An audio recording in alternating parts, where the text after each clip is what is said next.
What is happening February 11th? Now that's less than, about 3 weeks away.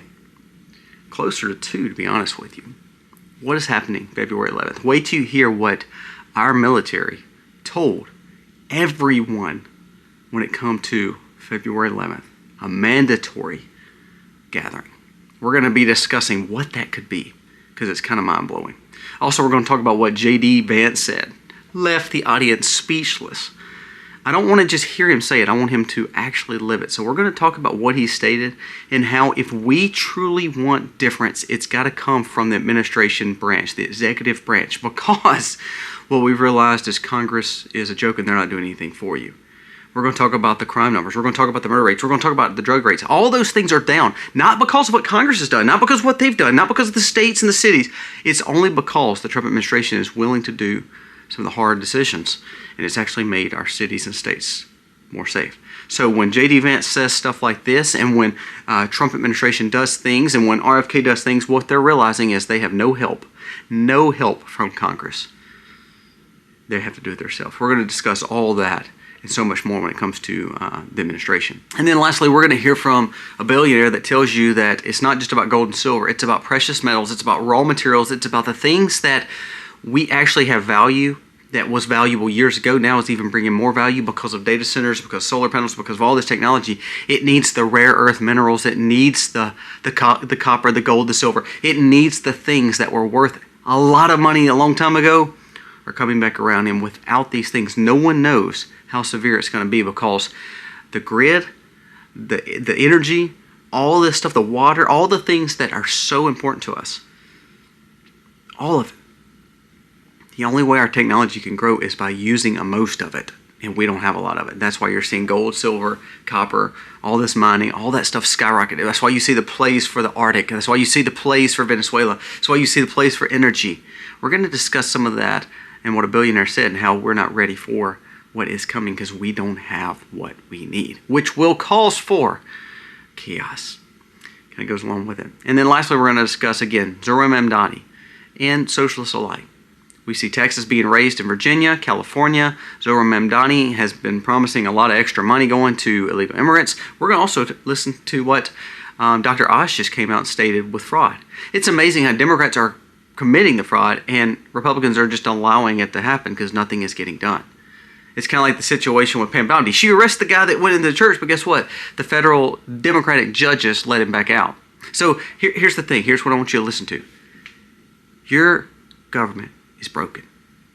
And sadly, you better quit relying on them and start relying on yourself and your community. Let's dive into all these stories today.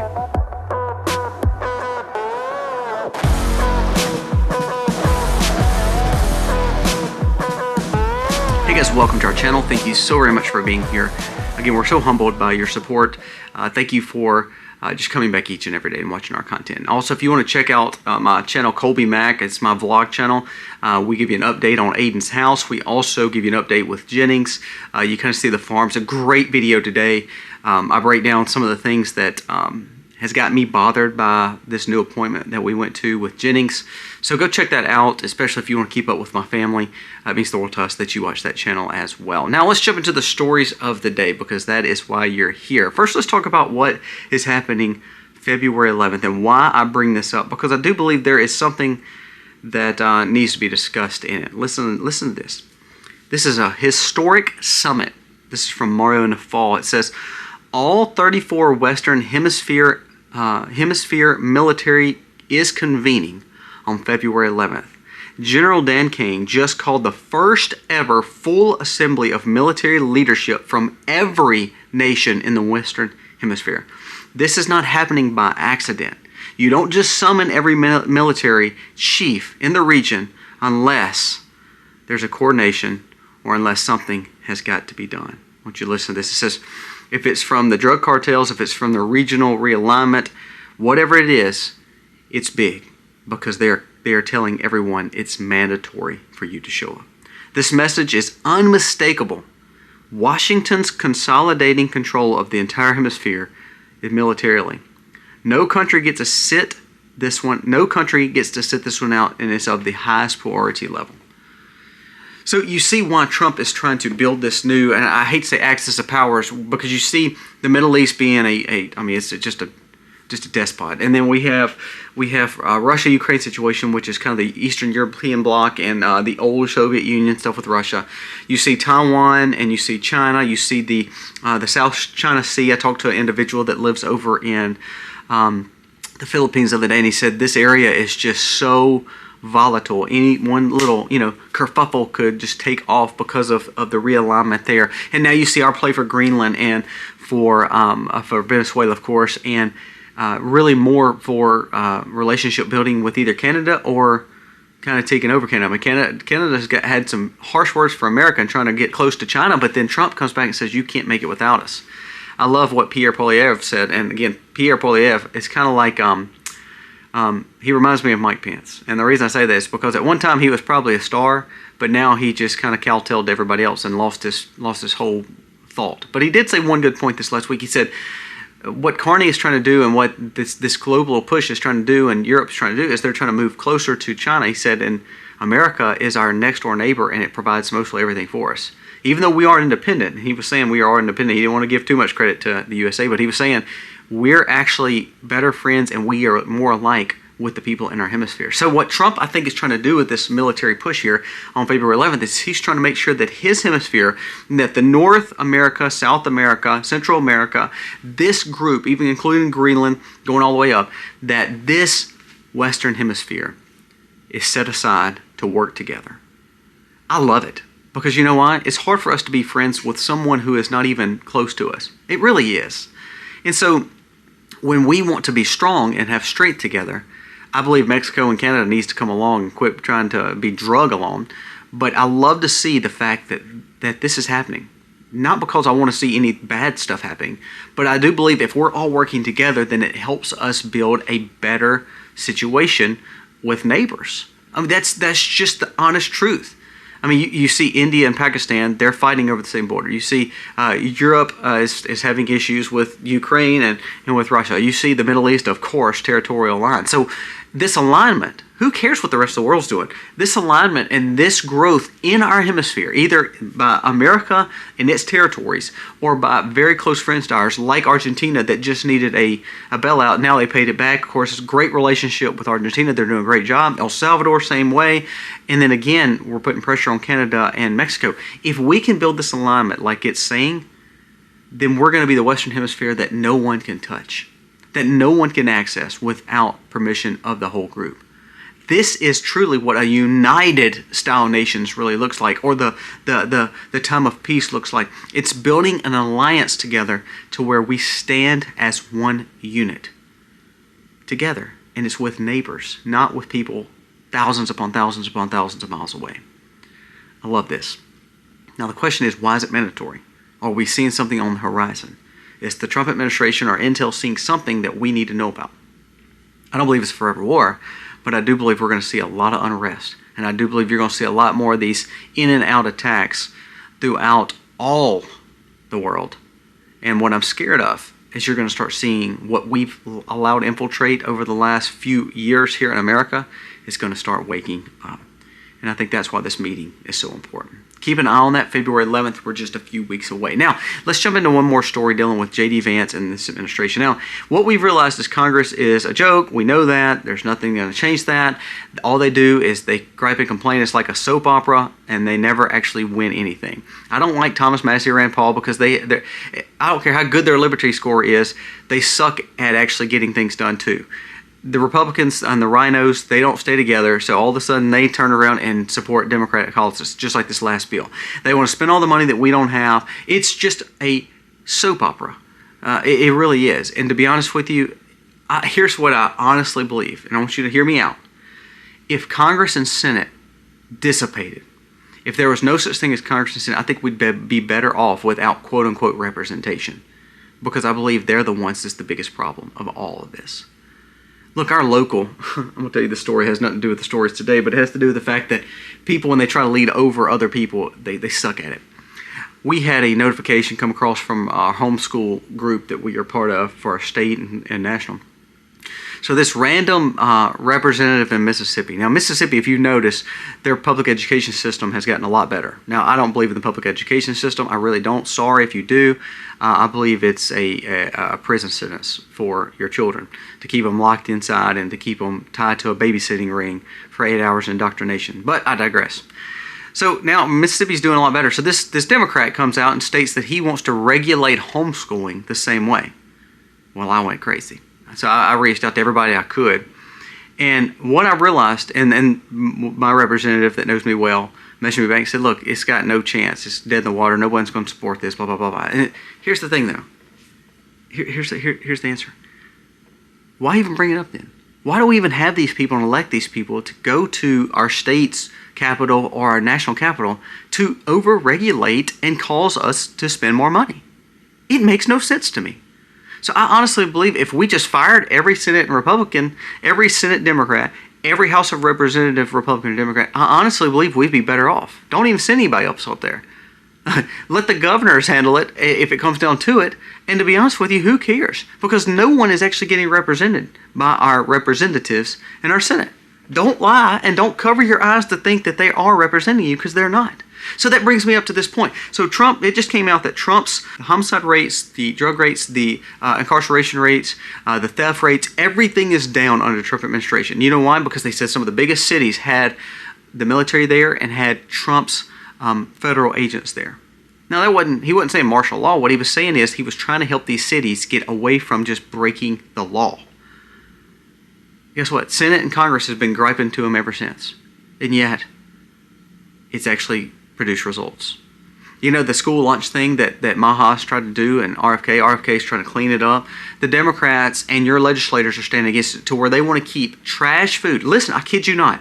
Judges put out injunctions to where they cannot clean up the diets of school lunches and prison lunches. They said they have to keep them full of all these chemicals. Your Democrats and your Congress and Senate are doing that. So it's amazing to me that we then have this guy arrested in the church for breaking the law of freedom of religion in the church here, having church, and he breaks the law, comes into the house of worship, causes a problem. Pam Bondi hadn't done anything right, but she turns around and arrests this guy, and she must have such a weakness to where the federal judge gets him back out. So the guy's back on the street. What you're seeing is the Trump administration is doing phenomenal things, but he's having to work against the whole rest of the government. Now, I want to go to what J.D. Vance said, because this is where I come back to say Elon was completely right. Doge needs to happen. We need better leadership. We have it with Trump. He believes that, but here's the thing. He cannot do it alone. And sadly, nothing is going to change the fact that we have bad Senate, Congress, and bureaucracy that is stopping everything that Trump is trying to do right. So, prime example. Let's just step away from this for just a second, dealing with what we're talking about with the fact that the Trump administration and all of them are trying to do good, but the Senate is blocking them. I want to read a few stories to you dealing with why that's important. The Trump administration now has proof that Democrats are paying for illegals' health care. California, $1.3 billion. New York, $30 million. Illinois, $29 million. Minnesota, $12 million. Oregon, $5 million. Washington, $2 million. All these are millions now. District of Columbia, $2 million. In Colorado, 1.5. That means that was that money stolen from our government and given to illegal immigrants. I want you to listen to what Zerwin Mamdani just stated. He says that he is now using taxpayer funds to hire illegal aliens to actually work and also have child care. His goal is to make sure that they have the same quality of life as Americans. Well, here's the problem. What you're seeing with Senate and Congress and what you're seeing with these state leaders, they're actually giving more benefits to people who are not paying taxes and more benefits to the people of replacing us. And we're going to discuss that in just a second with what Trump said about the replacement. But what we're actually doing is seeing a Senate and Congress who care way more about other people than they care about us. And you say, well, that was all Democratic policies. It is, but the Republicans are not stopping it. See, it's kind of like accessory to a crime. We may not be breaking the law, but we're the ones watching it happen, and we're not actually saying we're going to fix it. It's almost like aiding and abetting. I believe that's what our Republicans are doing. They may be, innocent in some facets, but they're just weak and spineless, so then they don't take up for themselves or take up for the American people, and so therefore they're just a part of the problem. Now let's go back to what was said and what this administration is doing versus what Congress and Senate is doing and what the states are doing, because it comes down to this. The only ones trying to help us is this administration. Everyone else is letting us down. So that's why I love that RFK, Trump, Elon, J.D. Vance are all getting out in front of the American people and stating the obvious and stating the facts, so it actually makes Congress and Senate look weak like they are. Their approval ratings are around 10%. That shows they're worthless and no one trusts them. But why do we keep sending the same people there? Now, let's go to what J.D. Vance says, because this is very important. Vice President J.D. Vance compares the left's obsession with abortion and child sacrifice to the Mayans and says that every child is made in the image of God. Vance also warns America of turning to paganism, because that, it seems like, what we're doing the most. It seems like everything and every part of our every part of politics is becoming almost paganism. Now, the reason I want to bring that up is this. Now, he was at the March of Life, and he was talking about the fact that he's welcoming his fourth child. He's definitely become more conservative on abortion rights, which is good, because I don't want abortion rights. I want children of God to be born. But I love what he said there, because it's so true, because it doesn't just talk about the abortion issue. It talks about our government. It talks about your Congress and Senate. It talks about the evil. It talks about the fact that we think about the list and the files that we won't release. I think it all comes back to one thing, and let's go back to what it says. Sadly, we have to warn America to quit turning to paganism. You know what the school system, you know what the Congress and Senate keeps passing all these regulations. You know what that state senator was trying to do with the school system to get homeschool and to adopt what the public education has done. Do you know what a lot of these people are doing? They're leading us astray. They're leading us in the path of paganism. They're leading us into a point where morals and values doesn't matter anymore. You know why that matters most of all? Because there's not one empire in the world that lost its morals and values and actually still stayed an empire. All of them fell. Go back to the time of, in the Bible, you talk about the Ottoman Turks, you talk about Napoleon, you talk about the Israel time of power, you talk about the Romans, you talk about the British Empire, you talk about any empire. When they started turning away from morals and values and took their eyes off those things, and they started allowing the breakdown of their civilization, they lost the empires. And I love what J.D. Vance is saying here. Beware of paganism. Beware of evil. Now let's go back to what Trump just stated a few days ago. He says we need to turn back to God. You know what else he said? He said what the Democrats and what even some runners are doing. He said the Great Replacement, that is exactly what they're doing. He said, but you know who they're replacing? The white Christian man. Now, people went crazy over that. But it's true. If you start replacing tons of people or diluting tons of Americans, then basically that conservative Christian moral and value obligated family is no more. If all of a sudden more of those Democrats came into Mississippi and voted with that guy saying that he wants to regulate homeschool, so that means now we don't get a say in our own kids' rights, the government does? See, that's what's happening on the national scale and on the state scales. And it's all coming back to one thing: evil. You can say it's the LGBT alphabet. You can say it's the abort situation. You can say it's this and technology. You can say it's AI. But all it comes down to, it stems from one thing: evil. And that's what we're seeing. I love the fact that Trump, RFK, Elon, and J.D. Vance are calling it out. Now, here's the thing. Those four men, I don't know if any of them are actually proclaimed to be true conservative Christians. But, you know, God can use anyone and anything. Think of it, Nebuchadnezzar in the Bible and Darius in the Bible and all these people.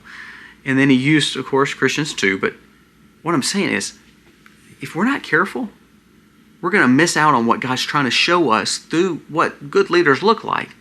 And sadly, we're going to end up in just what J.D. Vance says: paganism and evil.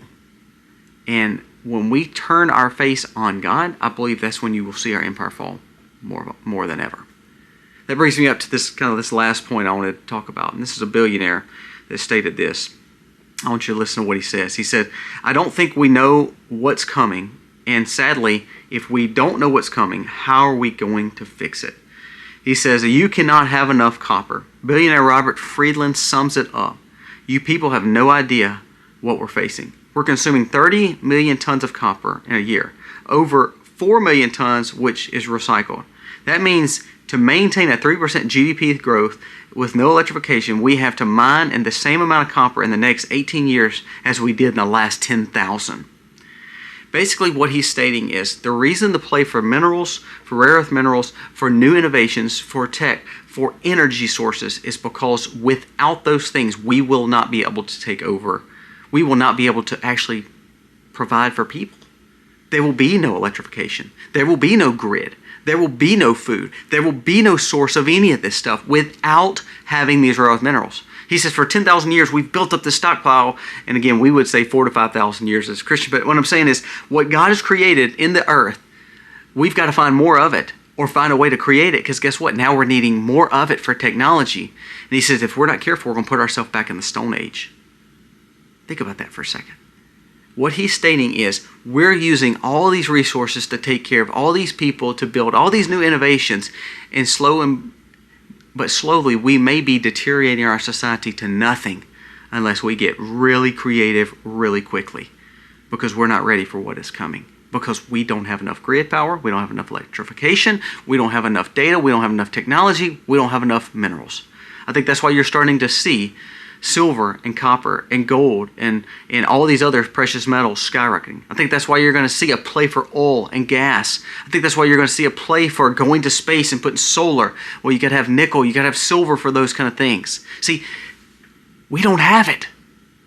And what we're doing is we're putting ourselves slowly into a deeper hole that we can't actually climb out of.